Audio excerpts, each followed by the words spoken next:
ప్రభునందు ప్రియమైన దేవుని బిడ్డలారా, ఆరాధనని ప్రార్థనతో ప్రారంభించుకుందాం. స్తోత్రం తండ్రి, పరిశుద్ధుడైన దేవుడవు, మీ మహాప్రేమను బట్టి మీ దివ్యమైన వాక్యము బిడ్డలకు అవసరమైన రీతిలో మాట్లాడండి ప్రభువా. మీ సహాయమును అందించండి. బిడ్డల జీవితాలకి వెలుగును అనుగ్రహించండి. మీ వాక్యపు వెలుగులో బిడ్డలందరూ నడుచున్నట్లుగా మీరు కృప చూపమని ప్రార్థన చేస్తున్నాం తండ్రి. ఏ హృదయానికి ఏ వాక్యం అవసరమో అట్టి పరలోక సంగతులు బయలుపరిచి, ఆత్మలను బలపరిచి, నూతనపరిచి, ఉజ్జీవపరిచి, మహిమ ఘనత ప్రభావములు పొందమని యేసయ్య పరిశుద్ధ నామమును బట్టి ప్రార్థించి వాడుకొనుచున్నాం తండ్రి. ఆమేన్. జెసికా పాట పాడిన తరువాత వాక్యాన్ని విందాం.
మనసుతో నలిగిన హృదయముతో విరిగిన మనసుతో నలిగిన హృదయముతో అర్పణగా నీ సన్నిధిలో చేరితి గైకొనుమా నా ప్రాణనాథుడా గైకొనుమా నా ప్రాణనాథుడా విరిగిన మనసుతో నలిగిన హృదయముతో విరిగిన మనసుతో నలిగిన హృదయముతో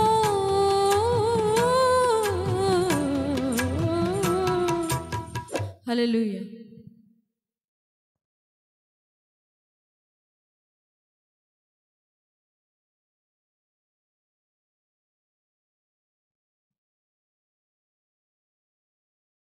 ప్రభునందు ప్రియమైన దేవుని బిడ్డలారా, దేవుని వాక్యాన్ని విందాం.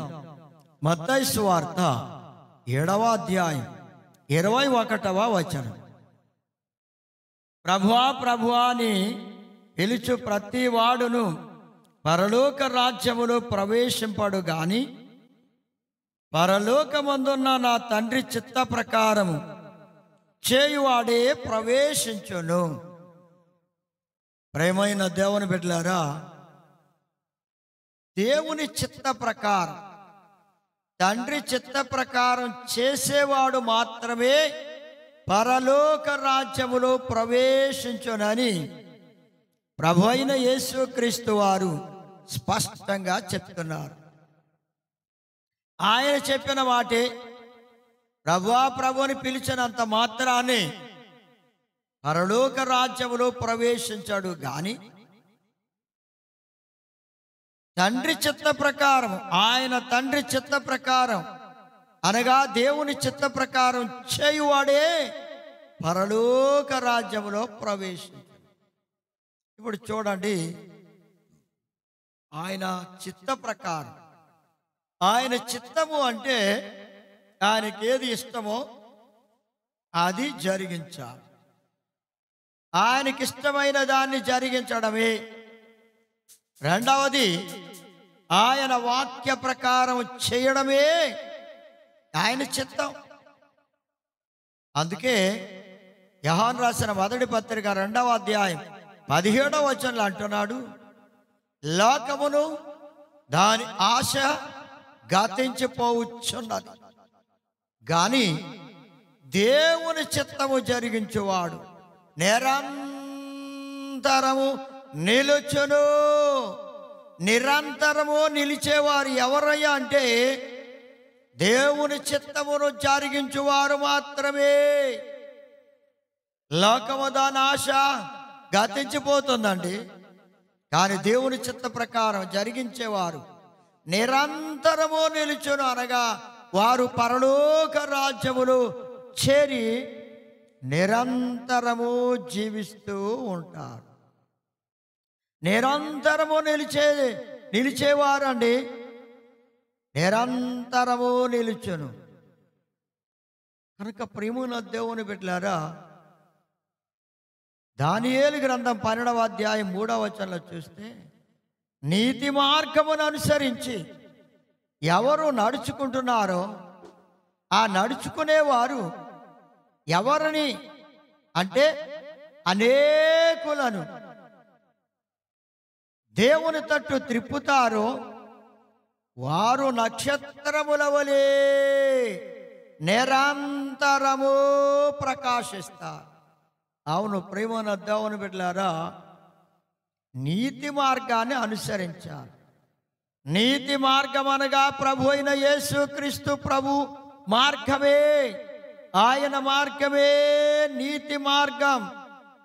దానిని అనుసరించి అనగా ప్రభువును అనుసరించి ఎవరు నడుచుకుంటారో, ఎవరు అనేకులను దేవుని తట్టు త్రిప్పుతారో, దేవుని వైపు నడిపిస్తారో, ఆయన కొరకు జీవించడానికి నడిపిస్తారో వారు నక్షత్రముల వలె నిరంతరము ప్రకాశిస్తారు.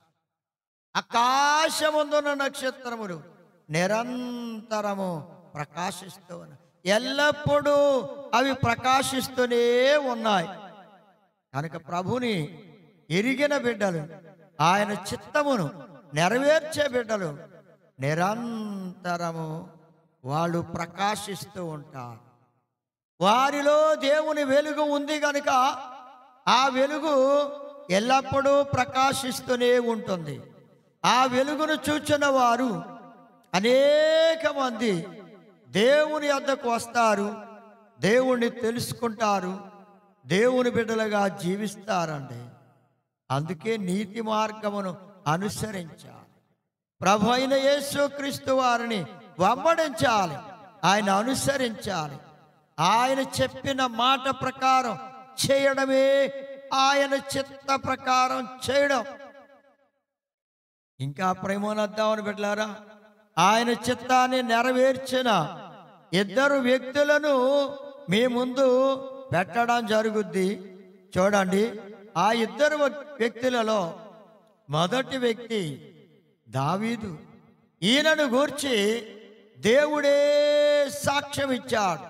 అపోస్తల కార్యములు 13వ అధ్యాయము 22వ వచనములో ఏమని ఉందంటే, నేను యెషయి కుమారుడైన దావీదును కనుగొంటేనే, దేవుడు అంటున్నాడు, నేను యెషయి కుమారుడైన దావీదును కనుగొన్నాను. అతడు నా ఇష్టానుసారుడైన మనుష్యుడు, నా చిత్త ప్రకారం చేసే మనుష్యుడు, నా ఉద్దేశములన్నీ నెరవేర్చేవాడని ప్రభువే సాక్ష్యం ఇచ్చారు. దేవుడే ఆ దావీదును గూర్చి సాక్ష్యం ఇచ్చారు. ప్రేమనద్దామని బిడ్డలారా, ఆయన చిత్త ప్రకారం చేసే వ్యక్తి అని. మరి నీవు ఆయన చిత్త ప్రకారం చేస్తూ ఉంటే నిన్ను గూర్చి కూడా ప్రభు సాక్ష్యం ఇస్తాడు. నిన్ను గూర్చి కూడా సాక్ష్యం ఇస్తాడు. నా ప్రియమైన దేవుని బిడ్డలారా, దావీదును గూర్చి దేవుడు సాక్ష్యం ఇచ్చాడు అంటే నీవు కూడా దేవుని చిత్త ప్రకారం చేస్తే, ఆయన ఇష్ట ప్రకారం నడిస్తే నిన్ను గూర్చి కూడా దేవుడు సాక్ష్యం ఇస్తాడు. నా ఇష్టానుసారుడు అంటున్నాడు. మరి నీవు నీ ఇష్టానుసారంగా జీవిస్తున్నావా, లేకపోతే దేవుని చిత్తానుసారంగా జీవిస్తున్నావా? దేవుని ఇష్ట ప్రకారం ఎవరు జీవిస్తారో, దేవుని ఇష్ట ప్రకారం ఎవరు నడుస్తారో వారేనండి దేవుని చిత్తమును నెరవేర్చే వ్యక్తులని దేవుడు వారిని గురించి కూడా సాక్ష్యం ఇస్తాడు. నా ప్రియమైన దేవుని బిడ్డలారా, ఈ గొప్ప సాక్ష్యం దేవుడే దావీదును గురించి ఇచ్చాడు. మరి నిన్ను గురించి కూడా దేవుడు ఏమని సాక్ష్యం ఇవ్వబోతున్నాడో ఎప్పుడైనా ఆలోచించావా? ఈ మంచి సాక్ష్యం మహాదేవుని ద్వారా నీవు కూడా పొందగలిగితే దావీదు వలె ధాన్యురాలవు అవుతావు సోదరి సోదరుడా. కనుక దావీదుని గురించి ప్రభు ఎంత గొప్ప సాక్ష్యం ఇచ్చారో చూడండి. నా చిత్త ప్రకారం చేసేవాడే, నా ఇష్ట ప్రకారం నడిచేవాడే, నా ఇష్టానికి విరోధమైనది చేయడు, అతడు నా ఇష్టానుసారమైన మనుషుడు అన్నాడు. సోదరుడా సోదరి, నీవు కూడా దేవుని ఇష్ట ప్రకారం నడిస్తే నిన్ను గురించి కూడా దేవుడు సంతోషిస్తాడు. దావీదుని గురించి సాక్ష్యం ఇచ్చినట్లుగా నిన్ను గురించి కూడా సాక్ష్యం ఇస్తాడు. అందుకే చూడండి, యోహాను రాసిన మొదటి పత్రిక 5వ అధ్యాయం 14వ వచనం అంటున్నాడు, ఆయన చిత్తానుసారముగా మనము ఏమి అడిగినను ఆయన మనవి ఆలకించుననున్నది. నా ప్రియ దేవుని బిడ్డలారా, ఆయన చిత్త ప్రకారం మనం ఏది అడిగినా సరే ఆయన చిత్త ప్రకారం అడగాలి. ఆయనకి ఇష్టమైతే, ఆయన చిత్తమే అయితే, నీవు అడిగింది ఆయన చిత్తమైనదైతే, ఆయనకి ఇష్టమైనదైతే తప్పకుండా దేవుడు ఆ కార్యాన్ని చేస్తాడు. నీవు అడిగినది ఇస్తాడు, నీవు అడిగింది చేస్తాడు.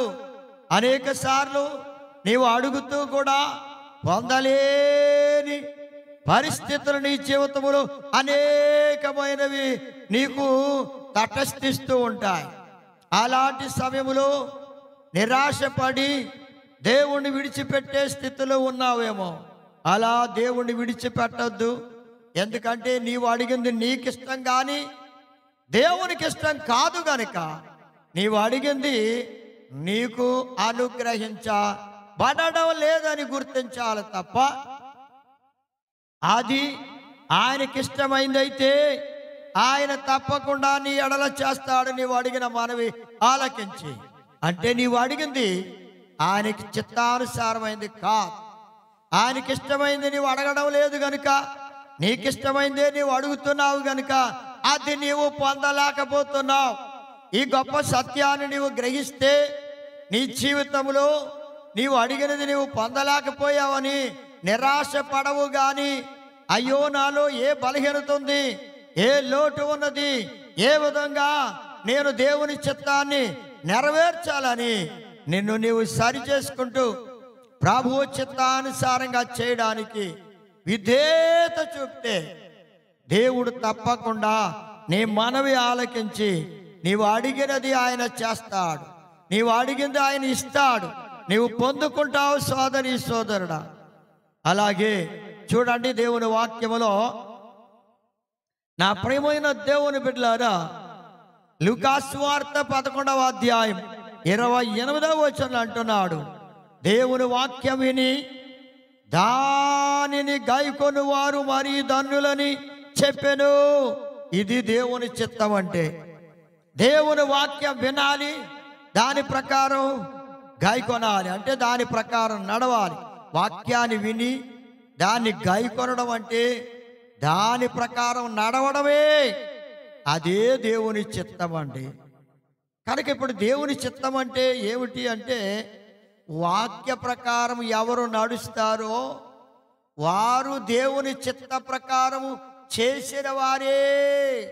దేవుని చిత్త ప్రకారం చేసేవాళ్ళే వారు.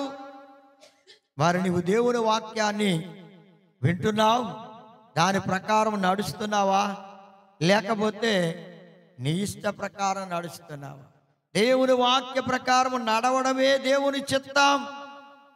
కనుక అందుకే అంటున్నాడు కీర్తన గ్రంథం 48వ వచనంలో చూస్తే, నా దేవా నీ చిత్తము నెరవేర్చుట నాకు సంతోషం. అవును, దేవుని చిత్తం నెరవేర్చడం మనకు కూడా సంతోషం కలుగుద్ది. ఆయన చిత్తాన్ని మనం నెరవేరుస్తున్నప్పుడు మన లోపల సంతోషం పుడుతుంది, సంతోషం కలుగుతుంది. ధర్మశాస్త్రం మన ఆంతర్యంలో ఉంటే మనకి ఆయన వాక్యమును లేదా ఆయన చిత్తమును నెరవేర్చడం సంతోషంగా ఉంటుంది. కానీ నువ్వు ఆయన చిత్తాన్ని నెరవేర్చినప్పుడు నీకు సంతోషం కలుగుతుందా, లేకపోతే కలగడం లేదా? ఆయన చిత్తాన్ని ఎవరు జరిగిస్తారో వారికి సంతోషం కలుగుద్ది. దేవుని ధర్మశాస్త్రం వారి ఆంతర్యములో ఉన్నది, వారి హృదయంలో ఉన్నది. ప్రేమైన దేవుని బిడ్డలారా, అందుకే 119వ కీర్తన 16వ వచనం అంటున్నాడు, నీ కట్టడలను బట్టి నేను హర్షిస్తాను. దేవుని వాక్య భాగాలను బట్టి, దేవుని కట్టడలను బట్టి, ఆయన వాక్యమును బట్టి నేను హర్షిస్తాను అన్నాడంటే సంతోషిస్తా అన్నాడు. దేవుని వాక్యమును బట్టి సంతోషిస్తున్నావా సోదరి సోదరుడా? వాక్యం వింటుంటే సంతోషం కలుగుతుందా? వాక్యం వింటుంటే బాధ కలుగుతుందా? వాక్యం వింటుంటే దుఃఖం కలుగుతుందా? ఎందుకులే ఈ వాక్యం నాకు అని అనిపిస్తుందా? ఒక్కసారి ఆలోచించండి. వాక్యం వింటుంటే సంతోషం పుట్టాలి. వాక్యం వినే కొద్దీ హర్షించాలంటే సంతోషం కలగాలి, ఆనందం కలగాలి. ప్రేమను దేవుని బిడ్డలారా, మరి నీ జీవితంలో ఆనందం కలుగుతుందా, బాధ కలుగుతుందా? ఆలోచన చేయి సోదరి సోదరుడు. నీ వాక్యమును నేను మరవకుండా ఉంటాను. ఈ సంతోషం లోపల కలుగుతుంది కనుక వారు దేవుని వాక్యమును మరచిపోరు. 119వ కీర్తన 24వ వచనం అన్నాడు, నీ శాసనములు నాకు సంతోషకరములు, అవి నాకు ఆలోచనకర్తలై ఉన్నవి. అవును ప్రేమైన దేవుని బిడ్డలారా, నీకు ఆలోచనకర్తలుగా ఉండేవి దేవుని శాసనములు, దేవుని వాక్యం, దేవుని కట్టడలు. దేవుని వాక్యం నీకు సంతోషం కలగజేస్తుంది. అవి నీకు ఆలోచనకర్తలుగా ఉంటుంది. నువ్వేం చేయాలో ఎలా చేయాలో నీకు ఆలోచన చెప్పి ఆలోచనకర్తల వలె ఉండేది దేవుని వాక్యం. ఆయన వాక్యమే నీకు ఆలోచన పుట్టిస్తుంది. ఆయన వాక్యమే ఎలా చేయాలో, నీవు ఎలా చేయాలో, ఏం చేయాలో, ఏ విధంగా నడవాలో అది నీకు తెలియజేస్తుంది. ఆలోచనకర్త వలె నీకు సలహా ఇస్తుంది, ఆలోచన పుట్టిస్తుంది. ఆలోచనకర్తల వలె నీకు ఆలోచన కలిగించేది దేవుని వాక్యం. 119వ కీర్తన 92వ వచనంలో చూస్తే, నీ ధర్మశాస్త్రము నాకు సంతోషం ఇయ్యని ఎడలా నా శ్రమయందు నేను నశించిపోయిందని అన్నాడు. అవును ప్రేమన దేవుని బిడ్డలారా, దేవుని ధర్మశాస్త్రములో ఉన్న దేవుని వాక్యము, దేవుని గ్రంథములో ఉన్న దేవుని మాటలు, దేవుని వాక్కులు మనకు సంతోషం కలగజేస్తాయి. ఒకవేళ మీకు సంతోషం ఇవ్వకపోతే శ్రమలో నశించిపోతాం. మనకు శ్రమ కలిగినప్పుడు ఆ వాక్యం మనల్ని బలపరిచి ధైర్యపరిచి ఆ శ్రమలోనికి పోకుండా, ఆ కష్టములో నశించిపోకుండా కాపాడేది దేవుని వాక్యం. కనుక సంతోషం ఇస్తుంది దేవుని వాక్యం. నీకు సంతోషం కలిగించేది దేవుని వాక్యం. శ్రమలో నీవు నశించిపోకుండా నిన్ను నిలవబెట్టేది దేవుని వాక్యం, దేవుని మాటలే. ప్రేమను దేవుని పెట్టారు. అందుకే ప్రభు అయిన యేసుక్రీస్తు వారు ఈ లోకములో మానవుడిగా జీవిస్తున్న కాలములో ఆయన ఒక బావి దగ్గర, యాకోబు బావి దగ్గర కూర్చొని ఉండగా అక్కడికి సమరయ స్త్రీ వచ్చింది. ఆమెతో ప్రభు మాట్లాడారు. మాట్లాడిన సందర్భములో ఆ సందర్భానికి ప్రేమను దేవుని బిడ్డలారా సమయం అయిపోతుందని శిష్యులు అంటున్నారు. ఏమంటున్నారంటే, ప్రభువా మీకు కూడా ఆహారం తేవడానికి మమ్మల్ని వెళ్ళమంటారా? ఊరిలోనికి వెళ్ళి తీసుకురమ్మంటారా? కొని తీసుకురమ్మంటారంటే యేసయ్య అంటున్నాడు, వారిని చూచి ప్రభు అంటున్నాడు, ఇదిగో నన్ను పంపిన వాని చిత్తము నెరవేర్చడమే ఆయన పని, తుద ముట్టించడమే నాకు ఆహారం అయి ఉంది. మీకు తెలియని ఆహారమయ్యా నా దగ్గర ఉంది. ఆ ఆహారమే ఆయన పని చేయడం, దేవుని పని చేయడమే, దేవుని చిత్తము నెరవేర్చడమే నాకు ఆహారం అయి ఉంది. అవును, శరీరానికి ఆహారం ఎంత అవసరమో ఆత్మకు కూడా దేవుని వాక్యం అనే ఆహారము అంత అవసరమైంది.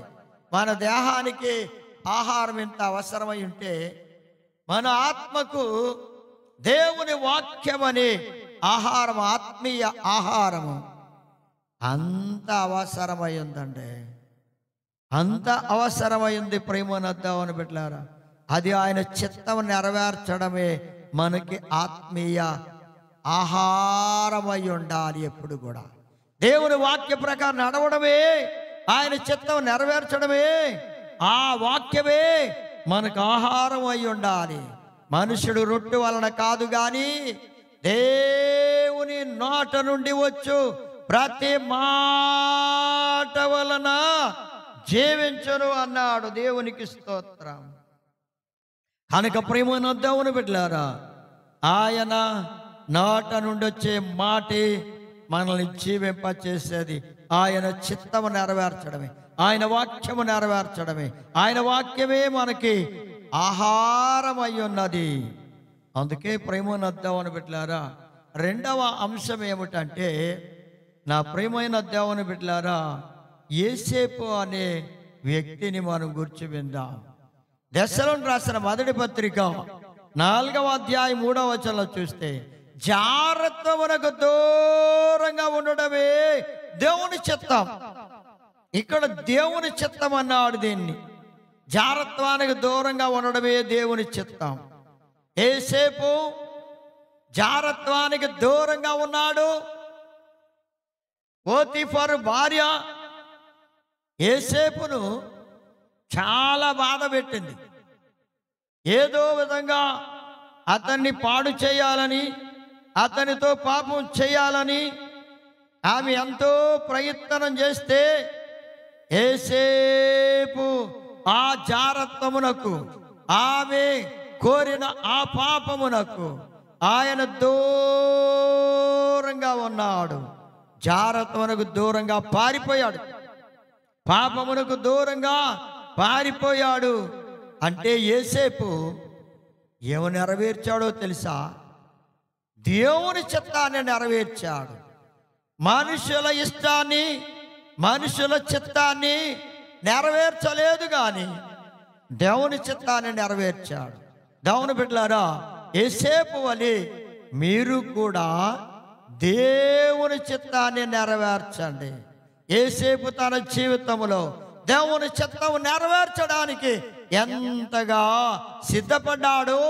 కష్టమైనా, శ్రమైనా, బాధ వచ్చినా, ఇబ్బంది వచ్చినా అన్ని అనుభవించడానికైనా సిద్ధపడ్డాడు, కానీ ఆమె చిత్తాన్ని దేవుని చిత్తమే నెరవేర్చాడు. దేవునికి మహిమ కలుగును గాక. నిజంగా దేవుని చిత్తాన్ని నెరవేర్చాడు యోసేపు. కనుక దేవుని చిత్తం నెరవేర్చండి. ప్రియమైన యవనస్తుడా, యవనురాలు, నా ప్రియ దేవుని బిడ్డలారా, మీరు దేవుని చిత్తాన్ని యోసేపు వలె నెరవేరిస్తే మీరు ధన్యులవుతారు, జారత్వానికి దూరంగా ఉంటారు. కనుక దేవుని చిత్తాన్ని నెరవేర్చండి, జారత్వానికి దూరంగా ఉంటారు. అందుకే ప్రేమ దేవుని బిడ్డలారా, యోసేపు ఆయన జీవితములో యోసేపును దేవుడు అద్భుతంగా, ఆశ్చర్యరీతిగా అభివృద్ధి చేసి ఆశీర్వదించాడు, దీవించాడు. ఎంతగానో అభివృద్ధి చేసి ఐగుప్తు దేశమునకు గొప్ప అధికారిగా దేవుడు అతన్ని చేశాడు. అతని కంటే గొప్పవాడు రాజు మాత్రమే. ఎంత గొప్ప అధికారము యోసేపుకు దేవుడు అనుగ్రహించాడంటే యోసేపు దేవుని చిత్తం నెరవేర్చడమే. దేవుని చిత్తం నెరవేర్చడం వల్లే ఇంత గొప్ప భాగ్యాన్ని పొందగలిగాడు. ప్రేమనొద్దామని బిడ్డలారా, నీ జీవితంలో నీవు కూడా గొప్ప భాగ్యం పొందాలంటే, ఒక ఉన్నతమైన స్థితిని నీవు పొందుకోవాలంటే, ఒక గొప్ప స్థితిలో నీవు ఉంచబడాలంటే దేవుని చిత్తాన్ని నెరవేర్చు. యవనస్తుడా, యవనురాలు, ఆలోచన చేసుకోండి. దశను రాసిన మొదటి పత్రిక 4వ అధ్యాయం 5వ వచనం చూస్తే, పరిశుద్ధత యందును ఘనత యందును తన తన ఘటమును ఎట్లు కాపాడుకొనవలెను, అది ఎరిగి ఉండుటయే దేవుని చిత్తం. ఇక్కడ ఘటము అంటే కుండ అని అర్థం. మనము మట్టి కుండ వంటి వారమై ఉన్నాం. కనుక మన దేహమును ప్రతి విషయములోను అనగా పరిశుద్ధత యందును ఘనత యందును మన దేహాన్ని కాపాడుకోవాలి. పరిశుద్ధత యందు మన దేహాన్ని పరిశుద్ధంగా ఉంచుకోవడానికి జాగ్రత్త పడాలి. అంతేకాదు నా ప్రేమైన దేవుని బిడ్డలారా, ఘనత కలిగిన బిడ్డలుగా ఉండడానికి మన దేహాన్ని కాపాడుకోవాలి. పరిశుద్ధత యందు ఘనత యందును తన దేహమును లేదా తన ఘటమును కాపాడుకోవడమే దేవుని చిత్తం. మరి ఇప్పుడు మీరు దేవుని చిత్త ప్రకారం చేస్తే మీ దేహాన్ని కాపాడుకుంటారు, పరిశుద్ధతలోను ఘనతలోను కాపాడుకుంటారు. పరిశుద్ధత కలిగి జీవించడానికి, ఘనతను పొందడానికి ప్రభువు చిత్తమును నెరవేర్చే బిడ్డలుగా ఉంటారు.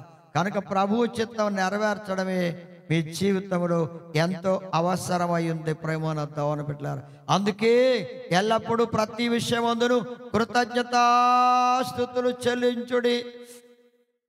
ఎలా చేయడం? యేసుక్రీస్తునందు మీ విషయములు దేవుని చిత్తం అన్నాడు.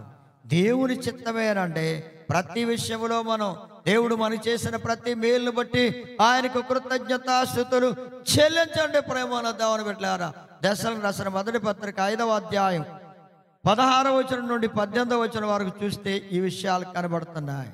పేతురు రాసిన మొదటి పత్రిక 2వ అధ్యాయం 15వ వచనంలో చూస్తే అనగా మీరిట్లు యుక్త ప్రవర్తన గలవారే, యుక్త ప్రవర్తన కలిగిన వారై అజ్ఞానంగా మాట్లాడు మూర్ఖుల నోరు మూయుట దేవుని చిత్తం. మీరు యుక్త ప్రవర్తన కలిగిన వారిగా ఉంటే దేవుడే అజ్ఞానుల యొక్క నోరు మూయిస్తాడు. అది దేవుని చిత్తం, అది దేవుని చిత్తం. ప్రేమైన దేవుని బిడ్డలారా, ఎందుకంటే యుక్తమైన ప్రవర్తన కలిగి ఉండడం నేర్చుకోండి. యథార్థమైన ప్రవర్తన, నమ్మకమైన ప్రవర్తన కలిగిన వారై జీవిస్తే మీరు దేవుని చిత్తాన్ని నెరవేర్చిన వారవుతారు. అందుకే ప్రేమైన దేవుని బిడ్డలారా, ఎఫెసీయులకు రాసిన పత్రిక 6వ అధ్యాయం 6వ వచనంలో చూస్తే మనుషుల్ని సంతోష పెట్టేవారిగా చేయొద్దు. మనుషుల్ని సంతోష పెట్టాలని చేసేవాళ్ళు కంటికి కనబడుటకే చేస్తారు. వాళ్ళు అందరికీ కనబడే విధంగా చేస్తారు.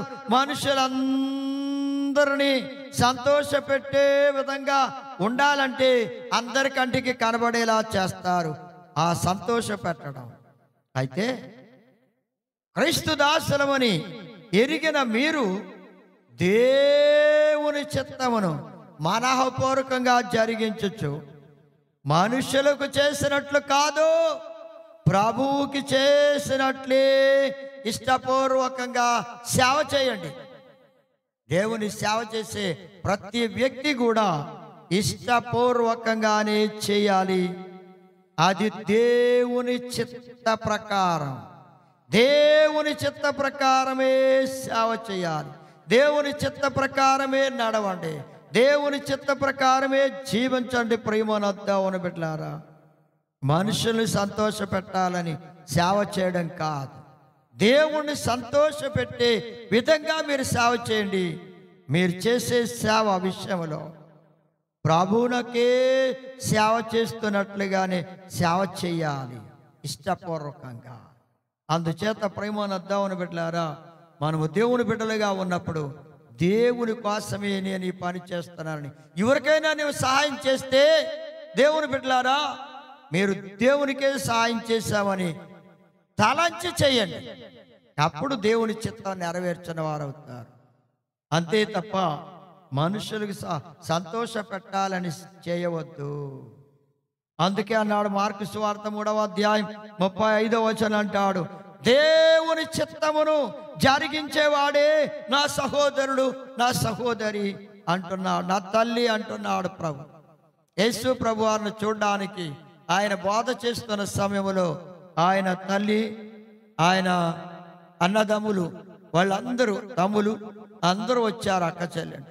వాళ్ళందరూ వస్తే ఆయన అంటున్నాడు, ఇదిగో నా తల్లి, నా సహోదరుడు. ఎవరనుకుంటున్నారు? పరలోకమందున్న నా తండ్రి చిత్త ప్రకారం చేసేవాడే నా సహోదరుడు, నా సహోదరి, నా తల్లి అని ప్రభువు చెప్పాడు. అవును ప్రేమైన దేవుని బిడ్డలారా, దేవుని చిత్త ప్రకారం చేసేవారే నా సహోదరులు, నా తల్లి, నా సహోదరులు అని ప్రభువు చెప్తున్నాడంటే దేవుని చిత్త ప్రకారం చేయాలి. దేవుని చిత్త ప్రకారం చేయాలంటే దేవుని వాక్య ప్రకారం నడవండి. ఆయన వాక్య ప్రకారం నడిస్తే యేసేపు దేవుని వాక్య ప్రకారం, దేవుని వాక్య ప్రకారం నడిచాడు. దావీదు దేవుని వాక్య ప్రకారం నడిచాడు, అనగా దేవుని చిత్త ప్రకారమే ఇద్దరూ నడిచారు. అలా మీరు కూడా దేవుని చిత్త ప్రకారం నడిస్తే తప్పకుండా పరలోక రాజ్యంలో ప్రవేశిస్తారు. ప్రభువా ప్రభు అని పిలిచినంత మాత్రాన్ని, ప్రార్థన చేసినంత మాత్రాన్ని పరలోక రాజ్యంలో ప్రవేశించలేరు. కానీ పరలోకమందున్న తండ్రి చిత్త ప్రకారం చేస్తే వారు పరలోక రాజ్యంలో ప్రవేశిస్తారు. కనుక దేవుని చిత్త ప్రకారం చేయండి, పరలోక రాజ్యంలో ప్రవేశిస్తారు. దేవుడి వాక్యం దీవించు గాక. ఆమేన్. ప్రార్థన చేద్దామండి. స్తోత్రం నాయన, ఘనమైన దేవుడువు, రాజులకు రాజు నాయన, మీ చిత్తము నెరవేర్చడం నాయన బిడ్డలందరూ నేర్పించండి. మీ ఇష్టానుసారంగా జీవించడం నేర్పించండి. మీ వాక్య ప్రకారం నడిచేవారిగా, మీ వాక్య ప్రకారం జీవించేవారిగా ఒక్కొక్కరిని సిద్ధం చేసి మహిమ పొందమని ప్రార్థన చేస్తున్నాం తండ్రి. దావీదు వలే, యేసేపు వలే మీ చిత్తాన్ని నెరవేర్చే బిడ్డలుగా ఒక్కొక్కరిని సిద్ధం చేసి మహిమ, ఘనత, ప్రభావాలు పొందమని ప్రార్థన చేస్తున్నాం. అయ్యా బిడ్డలందరి జీవితాల్ని వెలిగించండి, బలపరచండి, స్థిరపరచండి. మీ గొప్ప నామానికి మహిమ, ఘనత, ప్రభావాలు తెచ్చుకోనమని, అనేక ఆత్మలను రక్షించమని యేసయ్య నామాన్ని బట్టి ప్రార్థించి వాడుకొనుచున్నాం తండ్రి. ఆమేన్. మన తండ్రి అయిన దేవుని ప్రేమ, ప్రభు అయిన యేసుక్రీస్తు వారి కృప, పరిశుద్ధాత్మ అన్యోన్య సహవాసం బిడ్డలందరికీ సదాకాలం తోడై నడిపించునుగా.